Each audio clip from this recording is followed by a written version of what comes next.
ไม่เอ่ยมาลำคณะเสียงกังวานบุษาบุญนั้นมาจากกรรมเอกจังหวัดบุรีรัมย์เที่ยวกำประสาทกรรมได้มาทรงสถาบุรีเป็นคนมาสักการพระสงฆ์ทุกท่านพระผู้ในประทับสงฆ์พระเถระเถระกองสงฆ์นักตัวน้อยผมขอร้องไหว้สวัสดีเดินทาง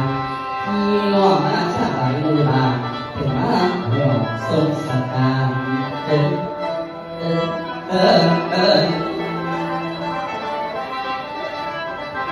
บ้านเลขที่เก่าผู้สามนั้นราคาความพิธีการกุศลมาอะไรก็เช่าลูกมุสลาบุษีมาเราให้ถึงสู่ก็คอยคุณพอพัฒนาโดนนิยมพิการ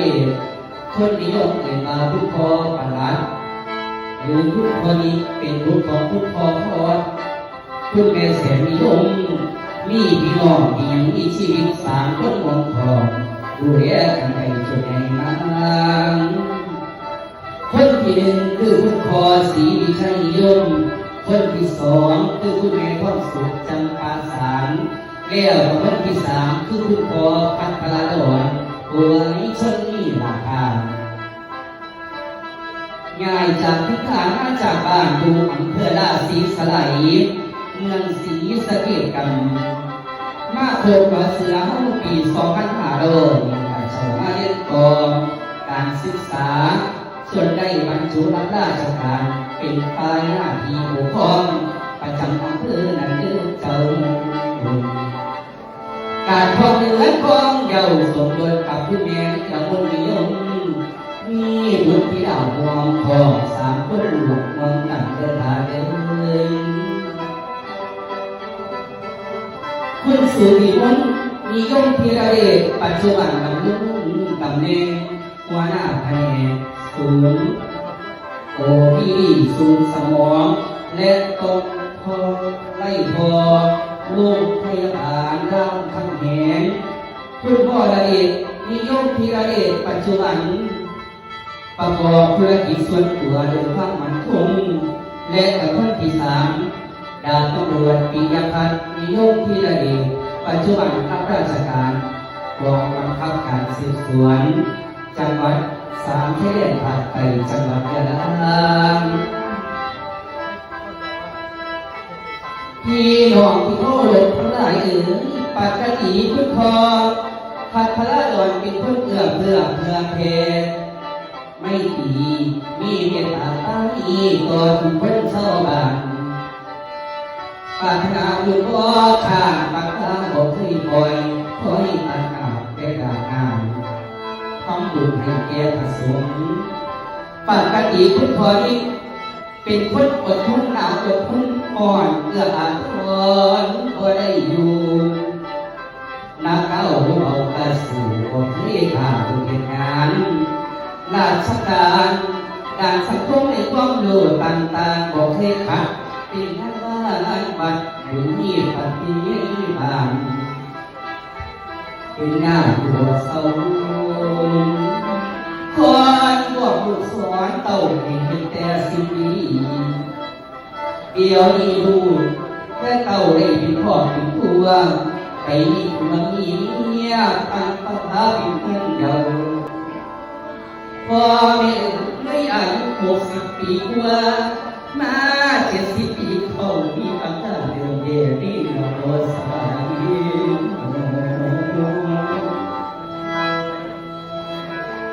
ในที่สุดวันที่28ก็เลยมีอาการเฉียบพลันไปตามหมอให้ทันเวลาหมอก็สวยเรื่องโบ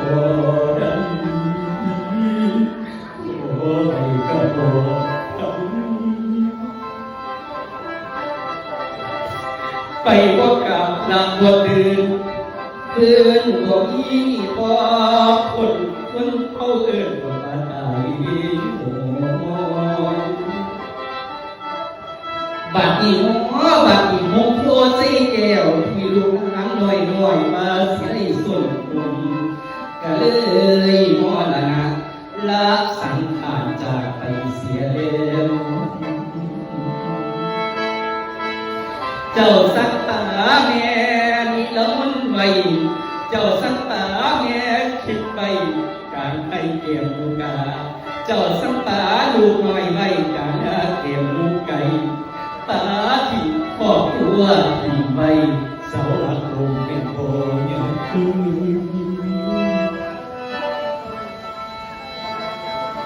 ส่วนลูกหลานเจ้าครอบครัวนั่นบอกเคยลุกคุณนั่งรอที่เสาทำบุษราเสียงกลางวันรำส่งพรผู้วิญญาณเจ้าอยู่สู่สวรรค์เดียวในมือนี้บักเพ็ญเหตุการณ์กุศลเฝ้าคณะกิจโสคุณพ่อพัฒนาดอนจากที่ลาแก้วบักอีกปุ่มโพสีแก้วที่ลูก3 คนมาเสียงส่วนปุ่มก็เลยมรณะดวงวิญญาณจากเช่าบางบ่ของจากพระสงฆ์องค์ข้าเช่าไปยานบนอีกข้าพอนี้ลาสังไล่หลับจากสุขคนก็เกียง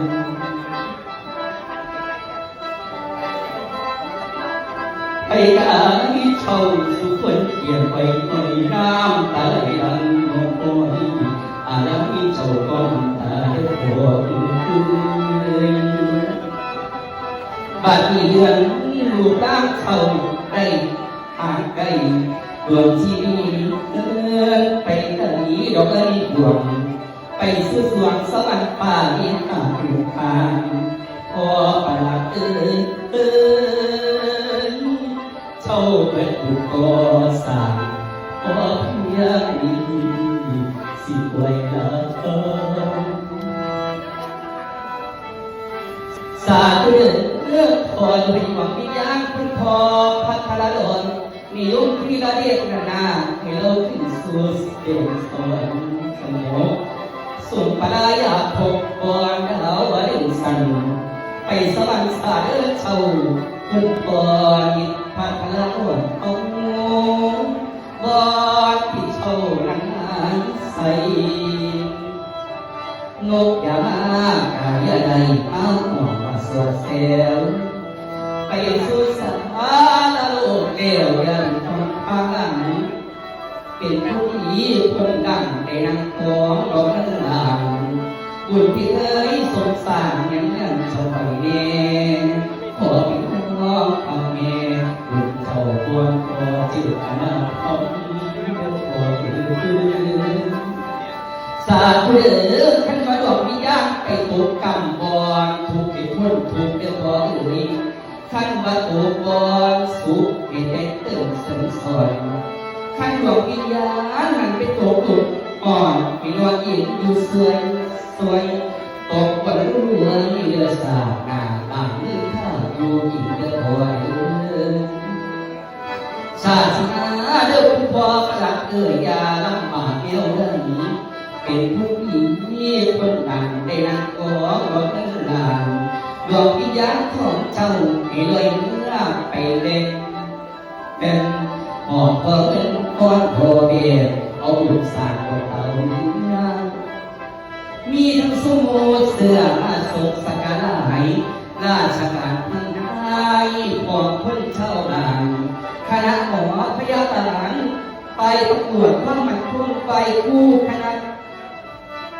กำนันนายกพวกคนไงประชุมเพื่อนทรงไปถึงทุกขอบดอกมูผูกเดินพอเดินในหมู่นี้มีทั้งลูกและป่ามวลลูกลาเล่นทั้งผสมองค์เองมาส่งพรและป่ามาธิกาถึงเจ้าบางสกุลอลัมคากุศลาถึงส่วนให้ถึงเจ้าพ่อผู้ตายเดโน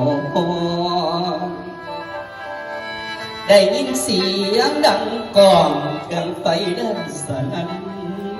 หัวใจขาดสะบันก็ยิ่งโจกงานคำเล่นมาเคยเห็นหูเคยเห็นหน้าเคยเห็นแขนเคยเห็นขาเจ้าล้อนตั้งแต่สื่อคือสิ่งไก่กันบอกนาดีละโอ้ยคน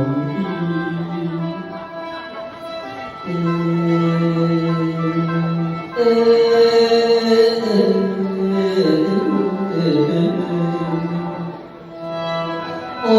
เสียเสียดายพ่อจากไปสู้สลดโอ้เสียงกันโอ้ถ้าเป็นนางก็ไม่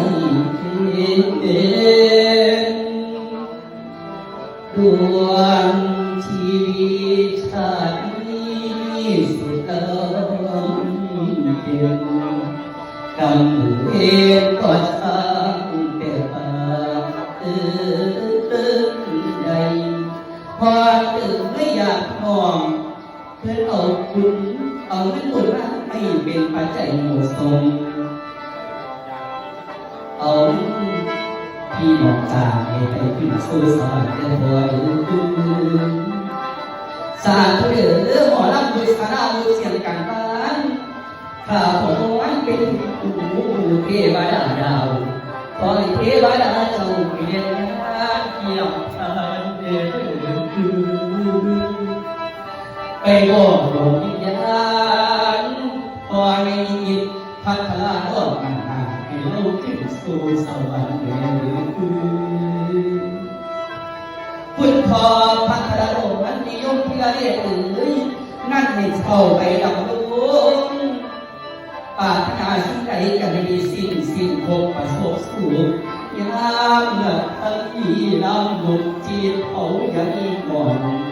เชิญตะโกนวิญญาณเจ้าไปบ้านเหลือแต่สื่อสร้างว่ามีคนโอ้ยสิ้นพอสิ่งสร้างเป็นผู้ใจเลือดพอบัดนี้ดวงวิญญาณของคุณพ่อพัทรลนนิยมที่ละเอียดนับตั้งแต่วันนี้วันที่31 มีนาคมพุทธศักราช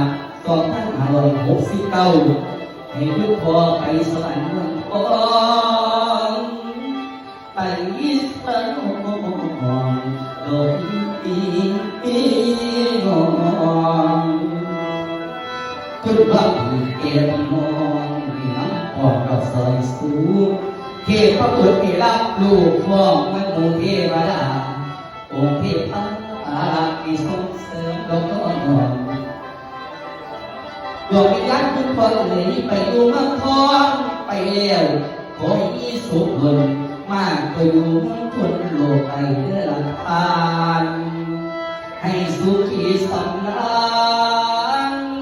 จากโลกมีสุขงานมีเศร้าเอาหอม